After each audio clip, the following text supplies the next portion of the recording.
It's time for the main event. Are we ready? Oh my gosh, you guys. Look at that.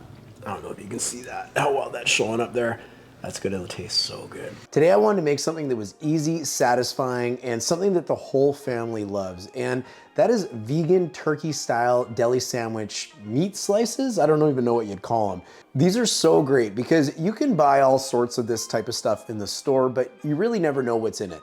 You're gonna know all the ingredients that are in this today. They're really simple things that you're gonna find in your pantry and your fridge. You can whip this up really quickly, really easily. It does need some time to sit in the fridge and is better the longer you let it sit in the fridge, typically overnight. But the nice thing is there's no weird preservatives and none of that icky stuff in it. So with that being said, let me show you how to make this super easy vegan style turkey deli slice right now. Okay, so let's get our food processor ready, and we're gonna get our liquids ready first. So we'll probably put them in here, we'll blend them up a little bit just to make sure everything is smooth, and then we're gonna add our good friend Vital Wheat Gluten at the end, which unfortunately, if you're gluten-free, this isn't gonna work for you. This is like a tummy bomb for you.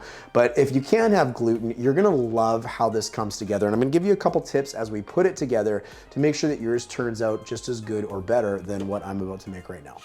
So we'll get started with a block of tofu here, and I am going to drain this, but you don't really have to worry about draining it too much because obviously we're putting lots of liquid in. Just make sure all that kind of liquid that is in the package doesn't go into the food processor. So because we're blending it, I'm just gonna break it up into chunks. We don't really have to worry too much about what these look like because this thing is gonna pulverize it and make sure it turns out properly. Now this is extra firm tofu. I have tried it with other types of tofu and I don't find that it turns out quite the way that you would want. So extra firm is definitely the way to go. This is extra firm organic. You're gonna love how fast this starts to come together. So I've got some soy sauce here and we're just gonna add 3 tablespoons of this soy sauce.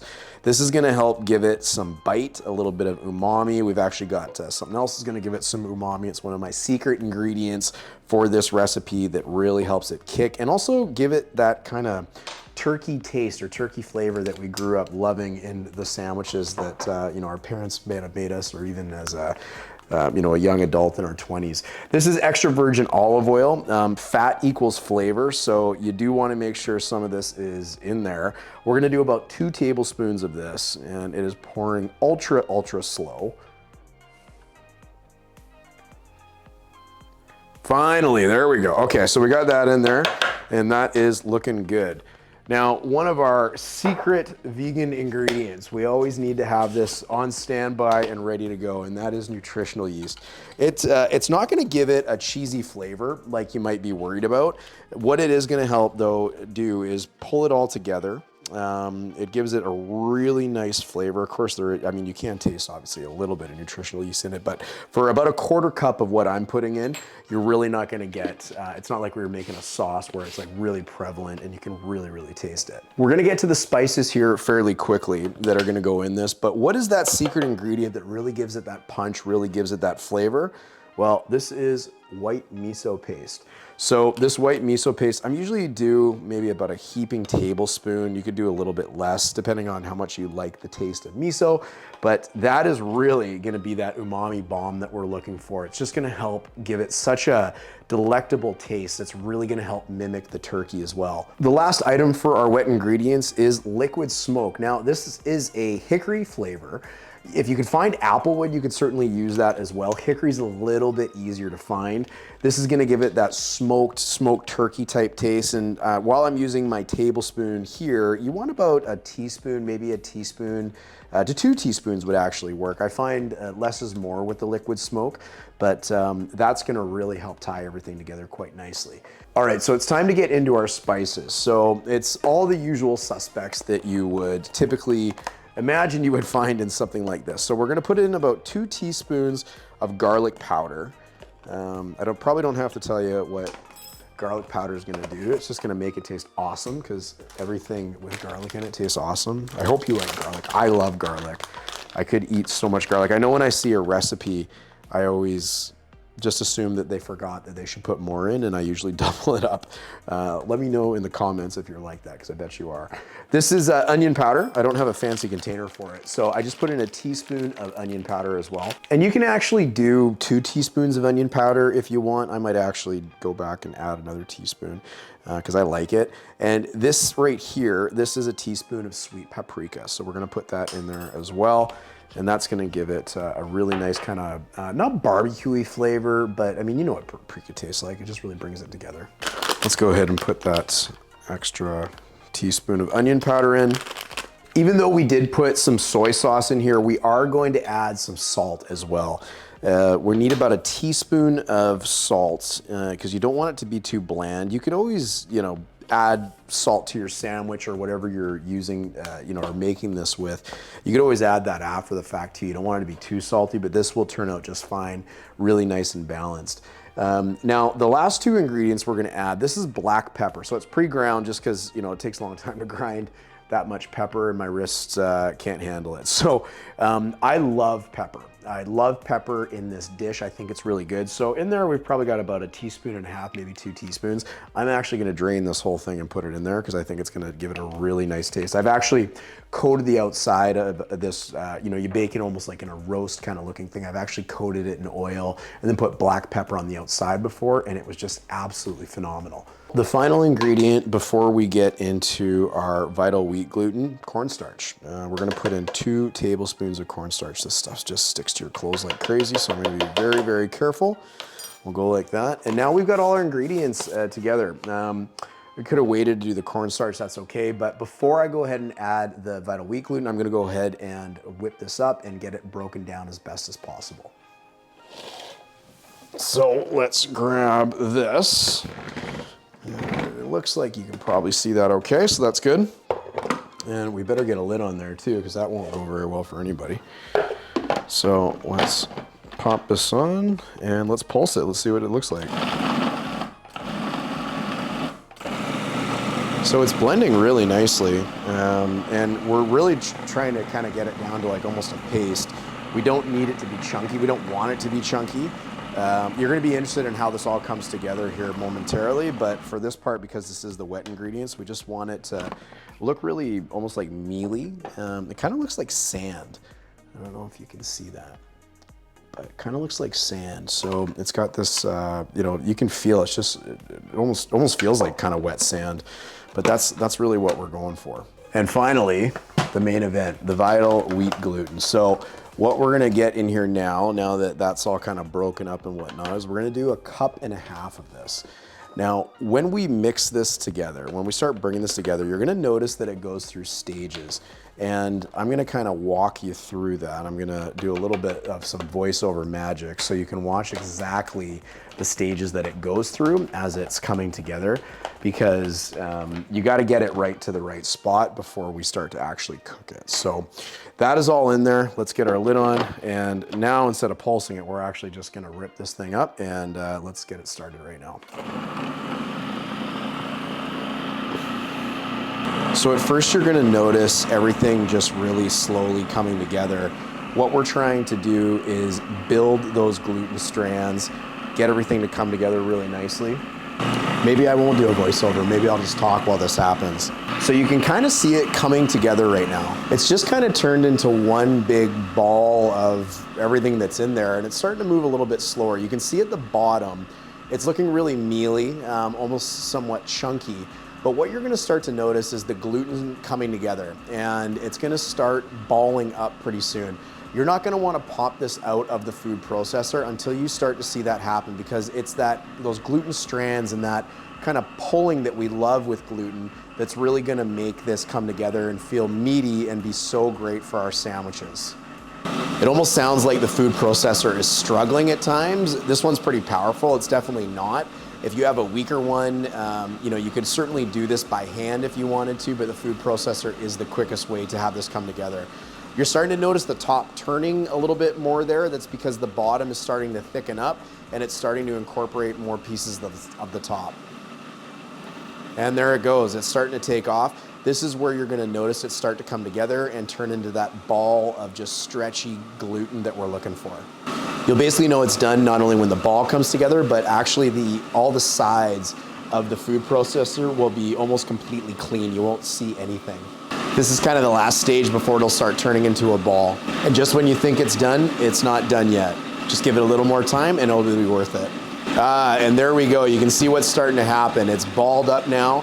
It's gonna start incorporating all those other little pieces, but this is really stretching and pulling on that gluten. It's gonna make those strands super tight and a lot more meaty from when we go ahead to put this all together and get it in the slow cooker. All right, she's starting to turn here a little bit. We'll get that more straightened out there.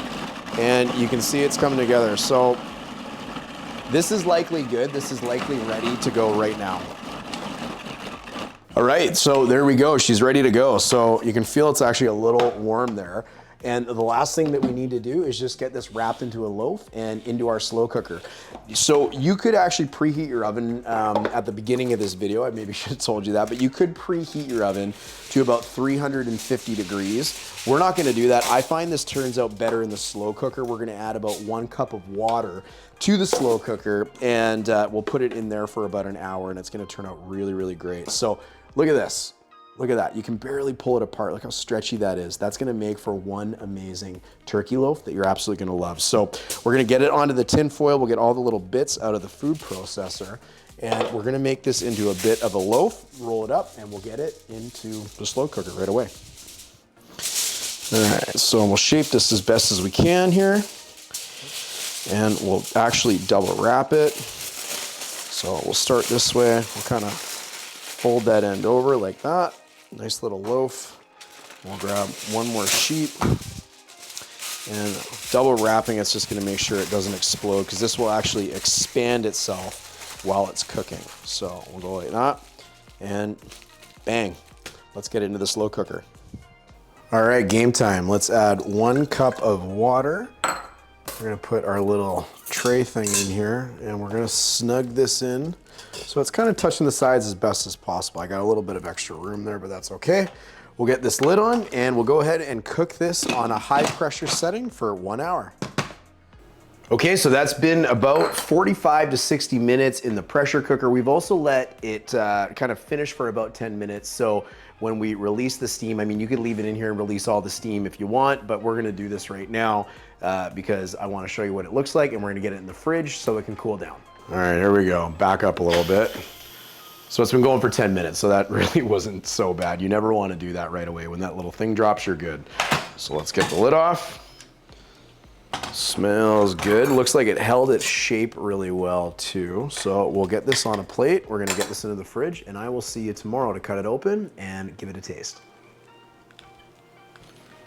It's the next day and I'm excited to get into this. I've got some sandwich toppings ready. I've got some ciabatta bread or toast or whatever, toasting in the toaster oven. But the main event is to show you exactly what our turkey loaf or deli turkey meat turned out like. So let's go check it out. All right, let's unwrap this here. If you can salvage the tin foil, try to, because why not reuse it, right? It's kind of nice it can be recycled.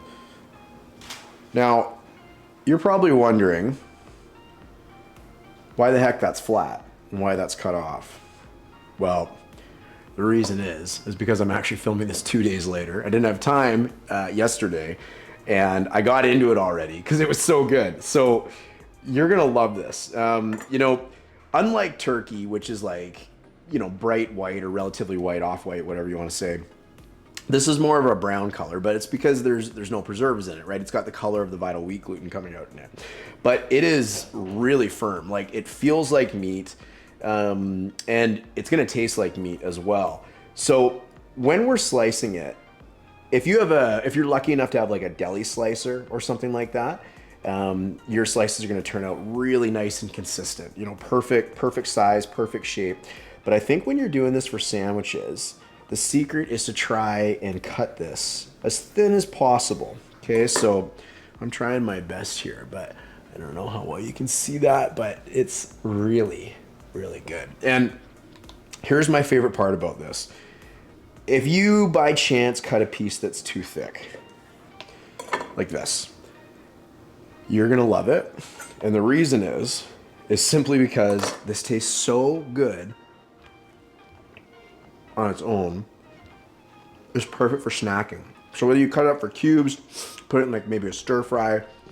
We've actually gone as far as using this recipe for like a tofurkey style Christmas dish. So like wrapping stuffing inside the middle with like some cranberry sauce, wrapping it around, baking it in the oven, and it turned out absolutely unbelievable. So whether you're snacking on it or just really doing anything like turkey related, this is gonna turn out absolutely perfect for whatever you're doing, and you're gonna love this. So let's,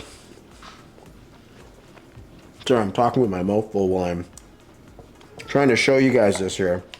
But we're gonna try and slice this nice and thin. I've also done this in the food processor before, and it did turn out well. It turned out like the right thickness and stuff like that. But since we're making a sandwich, we don't want to overload it. We don't need to overload it. It's got so much flavor.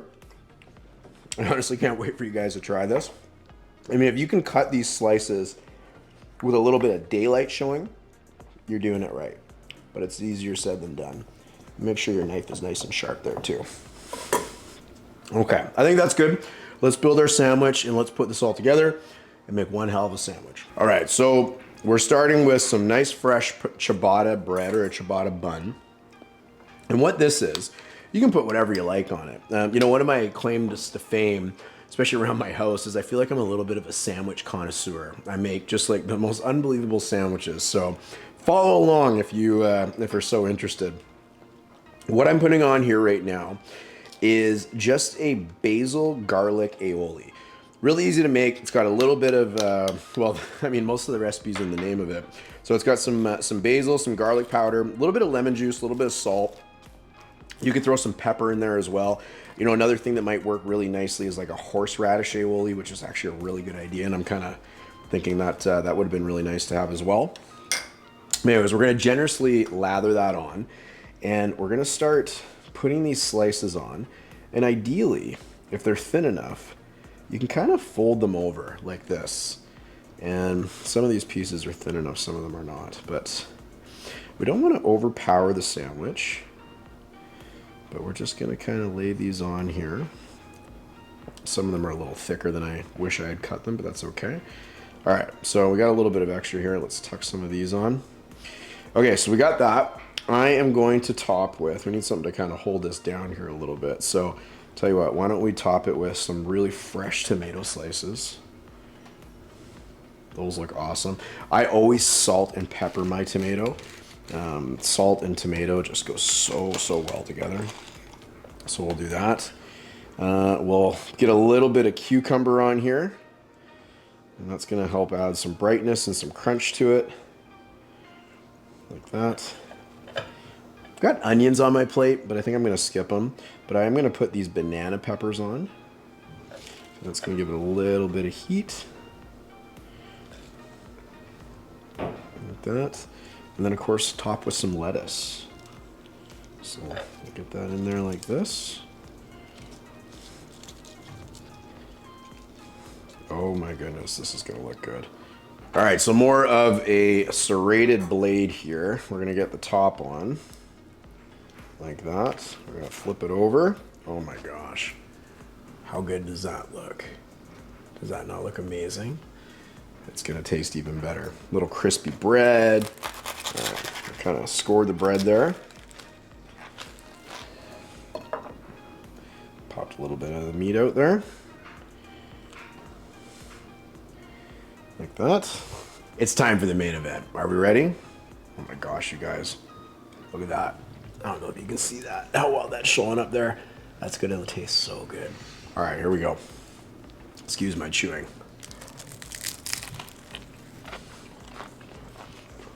Oh. Oh my gosh, what a home run. That is so good.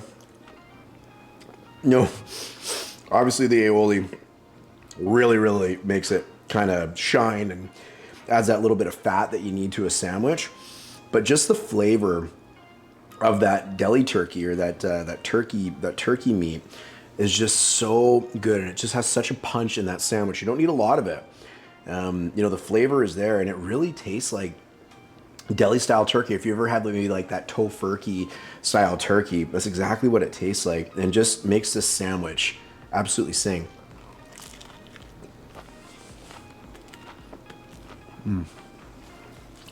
That is so unbelievably good.